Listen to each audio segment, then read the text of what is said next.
بصوا يا حبايبي البصل الجميل المخلل دوت، هتدوقوا اطعم واحلى بصل متقطع جوليان. بصوا شكله، بصوا منظره، لسه ما بقالوش دقايق متخلل، وشوف لونه ايه. ولازم يشترط في تخليل البصل ده يكون احمر.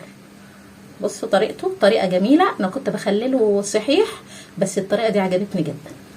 اتمنى يا حبايبي تشوفوا الفيديو وتجربوه، هتعجبكم جدا. يلا بينا نشوف الفيديو. السلام عليكم ورحمه الله وبركاته، اهلا بكم حبايبي في معلومه مفيده مع نانا. ازيكم حبايبي، عاملين ايه؟ يا رب تكونوا بخير وانتم بتشوفوا الفيديو. النهارده حبايبي هنخلل لكم بصل بطريقه جميله جدا هتعجبكم وهتاكلوه بعد يوم. هنعمل ايه يا حبايبي بقى عشان ما نطولش الفيديو عليكم؟ انا جبت بصل احمر. الوصفه ديت في البصل الاحمر بس، الابيض لا. البصل الاحمر ده جبته وقطعته زي ما انتم شايفين كده شرايح اهو، وحطيت عليه معلقه سكر صغيره وملح، ودعكت البصله لحد ما دبلت. واخدين بالكم يا حبايبي؟ بصوا اهو زي ما انتم شايفين كده البصله اتدعكت لحد ما دبلت اهو. بصوا قعدت ادعك البصل بمعلقه السكر بالملح. لو عايزه تحطي شطه حطي براحتك، انا ما حطيتش شطه، واخدين بالكم؟ حسب رغبتك. بعد كده بقى هنجيب ايه يا حبايبي؟ هنجيب فلفل رومي او حامي برضو حسب الرغبه. جبنا اهو فلفل رومي قطعناه اي تقطيع انت تحبيه، واخدين بالكم؟ وممكن ما تحطيش فلفل براحتك خالص، بس دي هتبقى طريقه جميله هتعجبكم جدا. نعمل ايه يا حبايبي بقى بعد ما البصل ايه عملناه كده اهو ودعكناه حلو؟ وهنحطه في البطرمان، واخدين بالكم؟ اهو نجيب البصل ونحطه في البرطمان زي ما انت شايفه كده.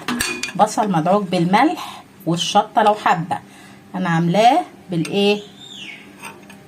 بالملح بس حسب رغبتك، واخده بالك؟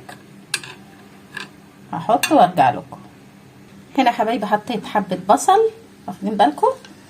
ونحط ايه؟ شويه فلفل، وهكذا لحد ما نخلص الكميه زي ما انتم شايفين كده، واخدين بالكم يا حبايبي؟ بصوا حبايبي الميه الجميله اللي نزلت من دعك البصل، تحسي ان هو اتخلل والريحه طعمها جميل جدا، يعني تحسي ان فيه تخليل. وخلي بالكم يا حبايبي في النهايه بقى هنحط ايه؟ معلقتين خل في الاخر خالص، هقول لكم هنعمل ايه. كده حبايبي بقى حطينا البصل خالص اهو زي ما انتم شايفين. بعد ما حطينا البصل، احنا طبعا انا عامه مش بحب الحراق قوي، هنيجي نحط ايه؟ قرن الشطه دوت كده بحيث وهو مقفول عشان ما ايه؟ ما تحسيش ما يبقاش بيحرق يعني، واخدين بالكم؟ كده هو يبقى فوق وخلاص، منها سادد ومنها ايه؟ مش مدخل اي هواء او اي حاجه وماسك البصل تحت، واخدين بالكم؟ البصل الاحمر يا حبايبي هو اللي المفروض تعملي بيه الطريقه دي عشان هيحمر الميه وهيبقى طعمه جميل وخطير. هو كده دبل زي ما يكون مخلل من الدعك اللي احنا دعكناه الاول وبعدين حطيناه في البطرمان، واخدين بالكم؟ نعمل ايه بقى يا حبايبي؟ بس رجعت لكم يا حبايبي بقى لما حطيت البطرمان كده زي ما انتم شايفينه لوحده. هنحط بقى ايه يا حبايبي؟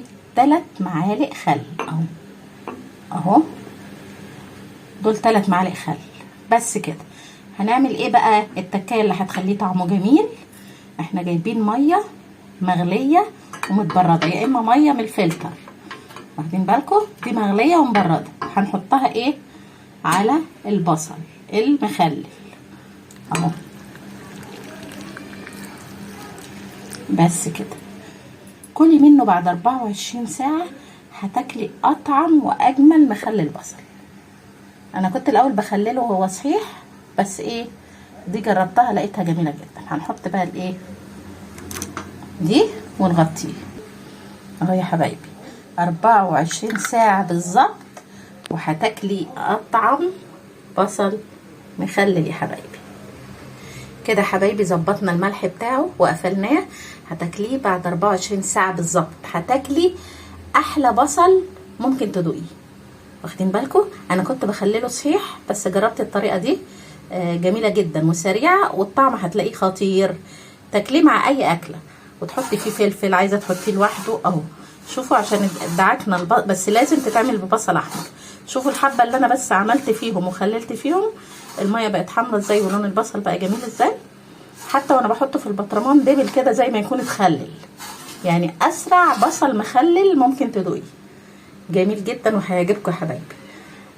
وما تنسوش لازم لو عايزين شطه ادعكوا البصله الحمراء بالشطه والملح. لو انتوا مش حابين الشطه خلاص، انا عملتها بملح بس. والميه المغليه مش تحطوها مغليه سخنه، لا تحطوها يا اما من الفلتر يا اما مغليه ومتبرده بس عشان تحفظوا برضو، ونروح حاطين عليه. هيعجبك جدا. اتمنى حبايبي تجربوه، بصراحه هيعجبكم جدا. والسلام عليكم ورحمه الله وبركاته.